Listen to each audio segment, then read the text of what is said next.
Benji Cole, son of Al Cole from CBS Radio and host of the syndicated talk show, People of Distinction. The talk that gives you an in-depth view of some of the most dynamic, intelligent, and successful people on the planet. Run to our website, alcoleenterprises.com for more info. Email me through benji@alcoleenterprises.com if you'd like to get involved with what we have going. And as always, please continue to like and follow our broadcasts. People of Distinction is internationally syndicated solely due to the love and support that you all continue to give. We're available across all major distributors, and as long as you keep following, we're going to continue to put out the content. Now sit back and strap in, because on the line with us today, we have the impressive Martin Hackleman. Now we're going to be discussing Martin's amazing book, In the Arena and Aroma of Words. Reflections spoken to print. It's Amazon, it's Barnes & Noble, it's a whole host of other places. People, I'm telling you, type it into a search bar and you're going to be greeted with all of it, because Martin has done some incredibly impressive things.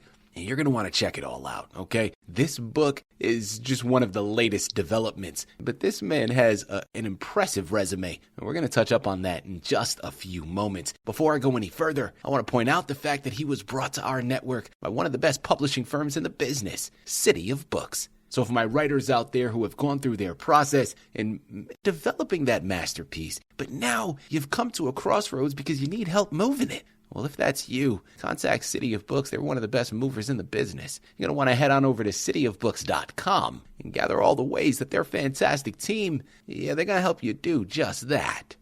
And listen, I mentioned to you that Martin has an impressive resume. Well, his book, In the Arena and Aroma of Words, well, it's a memoir of sorts, right? Because it is going to showcase a lot of his past experiences, from the restless dreams of a 17-year-old boy to the hard-won wisdom of a 73-year-old virtuoso. This book is the extraordinary journey through time. This poignant memoir bridges decades, blending youthful idealism with the profound insights of a world-renowned French horn player who has graced the world's greatest stages. This book is more than just a life story. It is a lyrical meditation on identity, artistry, and the quiet transformations that happen when we're not even looking.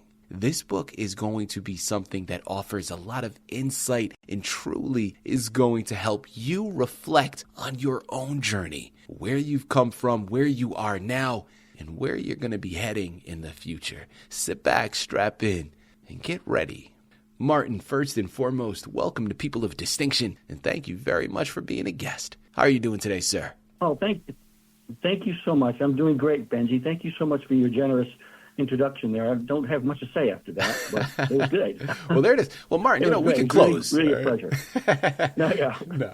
Listen, man, the pleasure is all ours. I really do mean it. What you've comprised here, I think, is something special, something magnificent, and is going to offer a lot of wisdom, much more than just an entertaining read, although, of course, that it is. First and foremost, Martin, we got to start off at the foundation, man. Tell us a little bit more about yourself and your background. Well, I never intended to be an author, although I did from a very early age love reading. I liked to read Shakespeare and Socrates and Plato and history. And at any time in grade school, someone would say, okay, I want you to read just a little chapter and tell me, write a page about it. I would get A+ on content and F on everything else because I couldn't spell or punctuate with beans.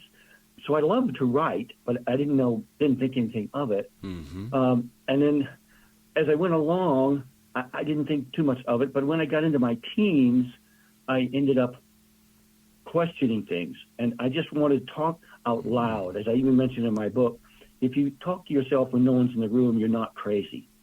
And so I sort of did that by myself with my writing poetry. I just started writing at 16 because I was crazy. I wrote over 200 pages over a number of 5-6 years and would collect notebooks of words. And one of my favorite things as a kid would be I'd get a spiral notebook, which I still have, and open up the dictionary randomly and find cool words and write them down in my book to use. So I was just exploring. And being a teenage boy, I mean, there's a lot of questions going on. Yeah. And so I tried to address them to myself. And so in this book, I chose some and slightly reworked them. from those days. But I did put, the title is usually only just the date. And in the back of the book, it shows how I would write, because a lot of times in order to make money, I would park cars or work at grocery stores and stuff. And I didn't have any chance to write on anything in a notebook, so I would write on the back of parking tickets. And you can see some pictures in the back of the book of what I was doing and some of how I wrote. One piece of my father, how I wrote it. So it's a hot mess, but it was working for me. So I started doing that. But at the same time, I was in high school in Houston, Texas, and I played the guitar a little bit. My mother was a church organist. My father played the saxophone, but I forgave him for that. But anyway, so basically, a friend said, hey, you joined a band in this little Catholic school, you can get out of PE. And I hated PE. So I joined the band. I said, went to the band director, said, I just want to join the band. He said, what do you want to play? I said, I don't know. I don't care. I just want to not be in PE. He gave me a euphonium. And so I went up there and didn't pay attention, but I was out of PE. It's faking away. Spring concert comes, and there were no French horns in the band, small band. And they had this one piece that featured an offstage French horn mimicking a Inca priest offstage. So they brought this kid from the university in, and they played it, and I was just, wow, that's the sound. And so I went to the band director and said, I want to play that. He said, well, we don't have anything like that, so if you want to go buy it. So I convinced my father to buy it, and I took some lessons from the kid, quickly lost interest, teenagers, so, but we had to go to district and region, an all-state band, and so it was required. I showed up woefully unprepared, played 3 notes, and they asked me to leave. My parents are going through a divorce. I'm halfway through high school, and I thought to myself, you got to do something here, something. It doesn't matter what you do, you just got to do something. The horn was the last thing I messed up. I didn't see too many people doing it, and I love music. So I thought, you're it. And so I just started practicing. That was all I did, to my dismay of my parents. But I thought, I'm going to do it at 120% and go down in flames. I don't have a plan. I don't have a backup. This is it. You're going to go for it. No questions. And that's what I did. When I practiced and I got pretty good after 2 years, got a University of Houston scholarship, and was there only barely 2 years when I got my first job, playing principal horn in Calgary Philharmonic in 1972. And so I just kept playing, but because I was self-taught and I didn't really know too much, I ended up being, all the 50 years that I played the horn, my best teacher and my best pupil. So I just instinctively worked hard because I was scared because I didn't know what I was doing. But I figured it out, and then ended up being a pretty good teacher for the 12 years I was here in Kansas City. So because I didn't have a plan, I just played anything and everything the horn could do. I played rock music, rock concerts and recordings, TV shows. I had 45, 50 commercial CDs of various orchestras and chamber music groups and solos and everything in the sun. So I got pretty good, and I got pretty good reputation. So I got invited to these things, and arbitrarily, because somebody knew I was there, and they just called me up, and I ended up falling into Canadian Brass and Empire Brass in their heyday, which were the 2 best groups in the world at the time. And I just lucked into it, because I was just going forward. So that, in a nutshell, that sort of gives you a point of reference. But as far as the writing goes, I stopped writing because I was really, really busy in the career for the most part. But then when I got here to teaching and stuff, it was like, especially once I had focal dystonia and had to quit playing the horn in 2016, that made me stop and think about things a lot. And I was still teaching for a few more years before I stopped. I retired in 70. So it made me start thinking and writing again about all the stuff I'd learned. And so then I thought, why don't I rework and put this stuff together? Because even for my own edification and to fill out my career a little bit, saying, well, he played the horn really well, but he didn't do much else. Well, I actually thought, I'm going to show them that I had more going on besides playing scales. So that's what kind of the motivation of what I was doing. My little book is, I have more I want to do in another version, another couple books. I think of it as a sort of a tapas and not a buffet. Spicy little things. It's not that long, but I feel that I wanted to be compelling and interesting to think about. Yeah. So does that give you a little information there? Martin, that gives me a lot more than a little, man. That gives me plenty. Now, the follow-up question that I have to go into, and listen, I think it's safe to assume, but you know what happens when you do that. So I'm just going to go directly to the source here. So we understand where these reflections started, right? As a very young man, questions arising, and you're just jotting them down, how you got back into writing, and all of that is safe and easy to follow. Well, it could have stayed there. I mean, it could have stayed on your personal shelf or something you verbally told those around you within conversations. Why did you feel compelled to take it a step further and publish the book for the masses? Well, I wanted to share some of my thoughts because I shared it with some friends and over the years, and a lot of people said, this is really good. You know, you should really write a book and share your experiences and the way you think and express yourself. And I thought, you know, I'm retired now. I don't play the horn. I'm not teaching. I still want to be creative. I'm creative around the house. I still try to play the guitar some, classical guitar. I taught myself that too. So I just wanted a way to be creative. A lot of times I would sit around in the house before we moved out here, we downsized by the pool, and I would get inspired, and I'd just go get a scotch and sit down and start writing just about the topic, like in the book, these random topics that kind of came up, but they would come together, and a lot of times there really wasn't much editing. I just would write it down and then look at it in the morning and think like, that's interesting, that's fun, you know, like guy breaking into the garage. I just think about that. There's a guy about a homeless person that I saw. None of this was planned. None of this was like, oh, I'm anticipating this. So I just wanted to share these ideas because I think we all have these thoughts and experiences, and a lot of times they just float on by, and it's joyful or sad or whatever, and then you kind of remember snippets of it, an aroma, as it were.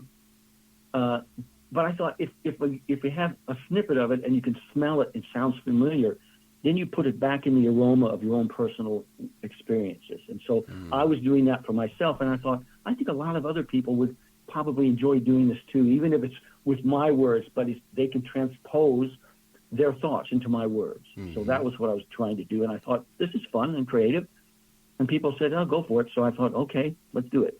People, I'm telling you what you need to do is head on over to Amazon, Barnes & Noble, type it into a search bar, whatever way you need to find it. This is a book that needs to be added to your shelf. Again, it's called In the Arena, an Aroma of Words. Reflections spoken to print by Martin Hackleman. Head on over there, pick up your copies today and get lost in it. So many wonderful gems that you're going to be able to really benefit from. You know, Martin, my next question that I want to go into, man, you said something very interesting a few moments ago when you were talking about your journey and reflections that you had made. And first and foremost, being self-taught and having to improvise in certain areas. Well, there's a metaphor and something very interesting that I want to go into because, listen, I'm sure being involved in the number of different orchestras in which you were involved in, you had to follow compositions precisely, right? But because this is a memoir, in life, you can't follow things so precisely, right? Oftentimes, life demands improvisation. True. Well, point to a time, whether it was through your music or just in life in general, when did you have to throw out the script, I guess, and trust in your instincts and even improvise a bit? I really, it's fine. It's funny that you think of it that because it's very true. Basically, is when I started. Like I said, when I started and took up the horn because I felt like I had nothing to lose, I just was going to go for it. Anytime anything had to do with the French horn, I was going to be there. I didn't care, didn't judge, nothing. So, but that lack of like whatever happens, there's no plan. It's true. The antithesis of that is sitting in the symphony orchestra. You can't get any more specific about doing exactly this articulation, exactly this timing, exactly coordinating with 100 other people on stage, and it's live. It's real time. I mean, that's what I kind of liked about it because for me, being a principal horn in particular, principal of any instrument, but a principal horn, you're walking a tightrope every night. Yeah. Every night. And the conductors know that the horn is probably the most difficult instrument to play. So I always went in there with confidence, and I did it my way and let the conductor take credit for it. And if he listened and if he gave you, we'll do this way and this way, I would compromise a little bit, usually shake my head, and then when the concert came, I did it my way. But they would always work because I was not being belligerent. So it's funny, but I know, but again, like you're saying, navigating the strict little tempos and articulations and balances. And I mean, you get used to it at first Bo, it's the antithesis of the way I approached getting into it in the first place. It's true. But now, I mean, I guess because I was used to doing that, I also did a lot of other things that were in music that were very free. My first solo CD were all my own arrangements of music that were never intended to be on the horn. Mm-hmm. I also did the one that was not ever released because I was going through one of my divorces, a new age stuff. I wanted to, and it was only French horn and electronics in the 80s, which was hard to do and expensive to do it. But I have some of the tracks left, and I wanted to be a skaters, the Olympics, background music, very pop stuff, original stuff, arrangements. So at the same time, I did all sorts of things. I read 2 etude books. When I was growing up, there was nothing to do with low French horn playing. So I just decided I'm going to make my own. So I took tuba books and reworked them and published them, and they became very, very popular. Martin, you said something very interesting at the top of the show when you were talking about an old notebook that you still have to today that you possessed when you were in your teenage years, and you would write down these reflections, these questions and things. And, curiosity really perked when you said that. And my final couple of questions here, one of which I want to go into that for a second. When reading your 17-year-old self's reflections alongside now with your 17-year-old wisdom, what would you say surprised you most about what that young man understood or even misunderstood about life? Right.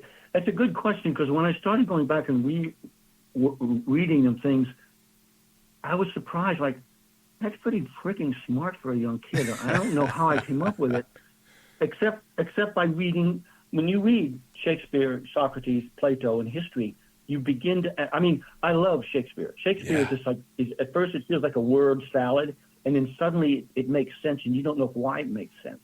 So I was constantly challenged, and I had these confusing ideas, and so I just wanted to find ways to express it. So I would sit down with my little notebook and just pick out random words and write them down in the definition, so that when I was feeling confused, that word, sycophant, or whatever word, and I would just say, there's the fulcrum of how I can understand this, what I'm feeling.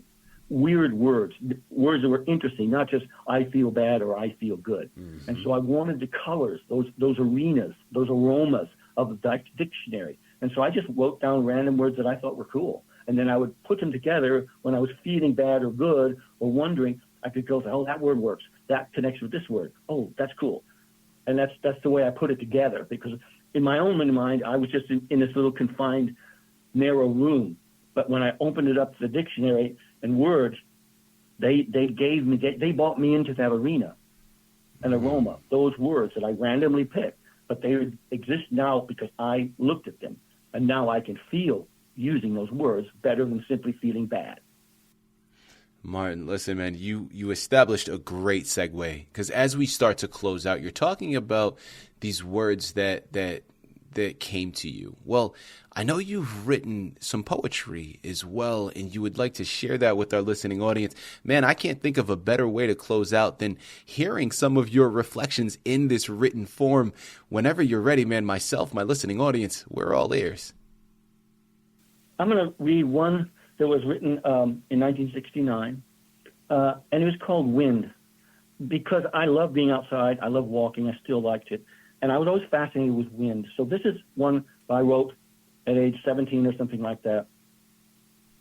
Wind, you were here first. You never aged or needed to change. You never faltered, loved, or hated. You always touch, always enhance. Neither light nor dark hinders your aim, and you expertly reconfigure the clouds eternally. You are the breath of birds, the playmate of rain, and you never get in the way of the stars. You and your cousin water cannot be stopped, and generally help in beautiful ways as your first duty. You express a caress like the gentle back of a hand or a puff to rearrange hair. I love walking with you while you talk to my breath, your dear cousin. And this one I wrote just a couple years ago. I have this feeling that we're always wondering about things like, wow, what I got a plan? I got to say contingent this and this. And I always tell myself, it will make itself clear. And so I sat down one night and I wrote this, which is basically what I'm talking about. It will make itself clear. I found myself so many times at the front desk of life saying, please, sir, what is next? We all run hard with focused conviction towards our goals in emotional wish cars. They often have low tires and a half tank of conviction, but hey, we're at least behind the wheel of something. After hitting too many wicked, unexpected curbs and reacting a bit too late to too many curves, we find we need to find a better road. Maybe it's because we are following a self-made map of hope and confusion drawn with disappearing ink. I've found that it is paramount to move forward with conviction, character, and care, but also to often stop and stand on the corner of my scaffolding and say to myself, have some faith, it will make itself clear. There are actually so many deserved and undeserved consequences and curves that cannot be seen that are best experienced on our duct-taped elevated platform of wishes, standing still and just looking out and up. Take a breath and notice that you don't actually see all you really want or need. Don't rush to victory or sadness with presumptions and obese plans.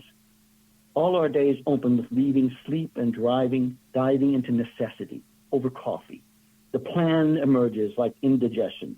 So take a Tums of patience and slow, deep breath and proceed to the rich ruts you have laid out for yourself. Try to see new, fresh places to plant your passions on today's horizon.